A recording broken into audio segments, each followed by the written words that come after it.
로마서 9장 1절에서 13절입니다. 1, 2절. 나는 그리스도 안에서 진실을 말하고 거짓말을 하지 않습니다. 내 양심이 성령 안에서 내게 이것을 증언합니다. 곧 내게 큰 근심이 있다는 것과 내 마음에 끊임없는 고통이 있다는 것입니다. 헬라어로 양심이란 단어는 함께 본다는 뜻입니다.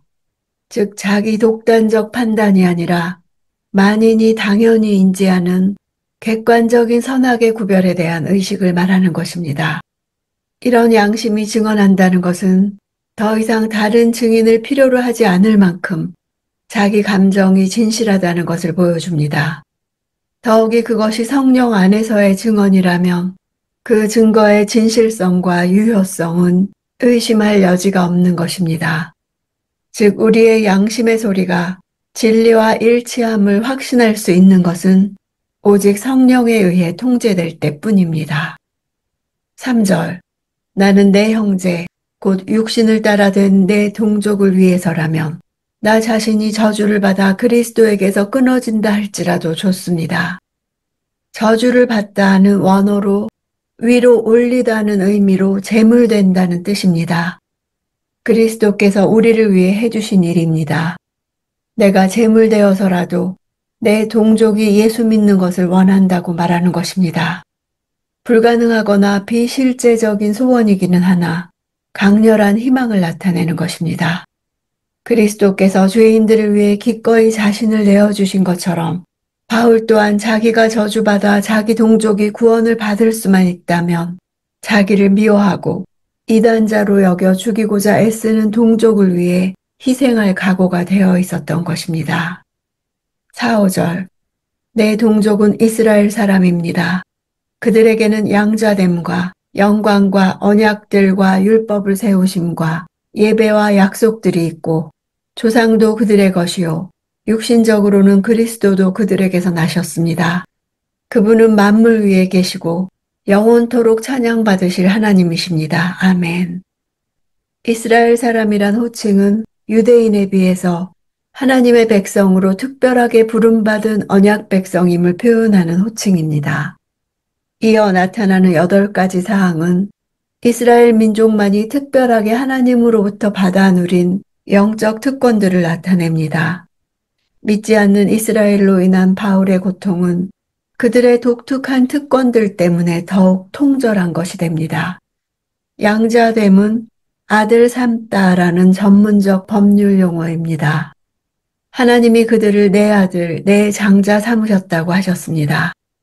그들이 하나님과 매우 특별한 관계에 있었음을 알게 합니다. 또한 하나님의 영광을 주신 복을 주셨습니다. 성막에, 성전에, 지성소에 그 영광을 모셨습니다.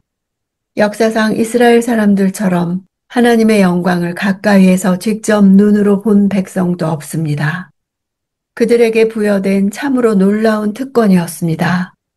하나님은 노아와 아브라함과 모세와 다윗과 수없이 언약을 새롭게 하셨습니다. 하나님의 음성으로 말씀하심과 계시하심이 있습니다. 제사에 대한 규정을 주신 예배가 있고 메시아가 오시는 것과 관련된 약속들이 있습니다.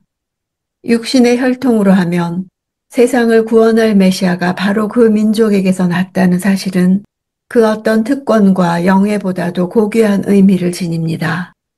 바울은 그리스도께서 그들 중에서 나신 것을 마지막으로 언급함으로써 이것이 이스라엘에게 주어진 여러 특권 가운데 가장 결정적인 특권임을 암시합니다. 예수께서는 만물에 대한 지배권을 가지신 하나님이십니다. 6, 7절. 그러나 하나님의 말씀이 파기된 것 같지는 않습니다. 이스라엘에게서 난 사람들이라고 해서 다 이스라엘이 아니고 아브라함의 씨라고 해서 다 그의 자녀가 아니기 때문입니다. 오히려 이삭에게서 난 자라야 내 씨라고 불릴 것이다 라고 하셨습니다. 지금 이스라엘의 대부분이 메시아를 거절했다고 해서 하나님의 약속의 말씀이 실패한 것은 아닙니다. 육신의 이스라엘이 자동으로 하나님을 믿게 된다고 약속하신 적이 없기 때문입니다. 하나님의 언약의 대상으로서의 참 이스라엘은 혈통적 아브라함의 자녀들이 아니라 하나님의 주권적 선택을 입은 자들입니다. 이스라엘 백성에게 특권을 준 것은 맞지만 그것 자체가 구원을 보증하는 것이 아닙니다. 하나님께서 구원을 약속하신 아브라함의 자손은 이삭과 같이 약속을 따라서 난 자들입니다. 이스라엘은 하나님의 약속을 계승하는 데 실패했지만 하나님은 당신의 약속을 성취하시는 데 실패하지 않으셨습니다. 하나님의 약속은 아브라함의 자손이신 예수 그리스도를 통해서 성취되었습니다. 8절. 곧 육신의 자녀가 하나님의 자녀가 아니라 오직 약속의 자녀가 씨로 여김을 받는다는 것입니다. 육신의 자녀와 약속의 자녀가 대조되고 있습니다. 아브라함의 육신적 혈통을 가지기는 했어도 이스마엘은 하나님의 약속에서 제외되었듯이 혈통적 아브라함의 자손인 유대인들 가운데도 이와 같은 사람들이 적지 않습니다. 그들이 약속의 자녀가 되는 길은 그리스도를 받아들이는 것뿐입니다. 유대인이나 이방인의 구별이 없이 모든 사람은 이 방법을 통해서만 약속의 자녀라는 특별한 지위를 얻게 되는 것입니다. 9, 10절. 약속의 말씀은 이것입니다. 내년 이맘때 내가 올 것이니 사라에게 아들이 있을 것이다. 그뿐이 아닙니다.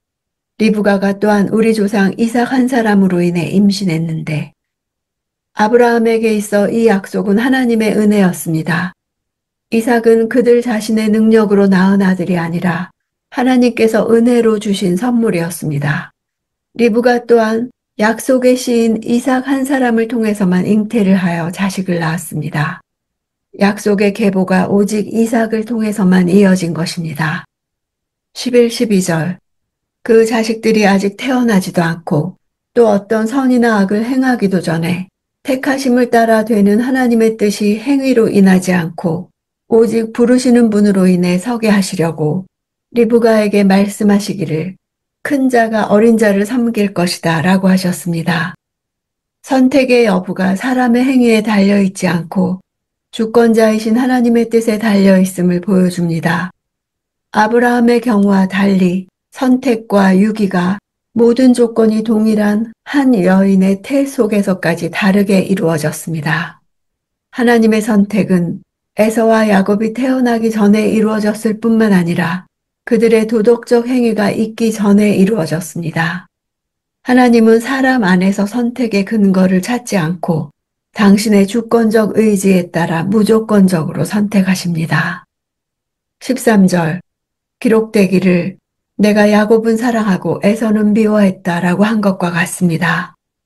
말라기서를 인용하며 야곱의 후손을 구속사의 주역으로 삼고 그들에게 영적 축복을 주신 것을 말합니다. 여기서 하나님의 미움은 감정적인 미움을 말하는 것이 아니라 히브리어의 관용적 표현입니다. 히브리인들의 언어 관습에서 덜 사랑하다, 우선권이 아니다 란 뜻입니다. 선택에 적극적 은혜를 베풀지 않았다는 뜻입니다. 하나님이 야곱을 택하신 이유, 야곱이 약속을 받은 유일한 이유는 하나님의 자비로운 택하심 덕분이었습니다. 하나님이 아무런 이유 없이 선택하시는 것은 아닙니다. 우리가 알 수 있는 것은 다만 선택의 이유가 우리에게 있지 않다는 것입니다. 바울은 유대인 동족들을 위해서라면 자신이 저주를 받아 그리스도에게서 끊어진다 할지라도 좋다고 말합니다. 마치 우리를 위해 십자가 위에서 하나님으로부터 외면당한 그리스도의 모습과도 같습니다. 믿지 않는 가족에 대해 우리가 큰 근심과 고통스러운 마음으로 원해야 하는 것이 바로 구원입니다. 자녀와 가족을 위해 육적인 근심, 나를 위한 근심을 하는 것이 아니라 구원받지 못한 것을 근심하는 것입니다. 우리가 부분적으로라도 우리의 구원에 책임이 있다면 소망이 없을 것입니다. 그러나 하나님의 주권에 있음을 믿을 때 믿지 않는 사람을 위해 소망을 가지고 기도할 수 있습니다. 그들의 구원을 위해 모든 것을 마련하신 하나님만이 찬양받으실 분이십니다.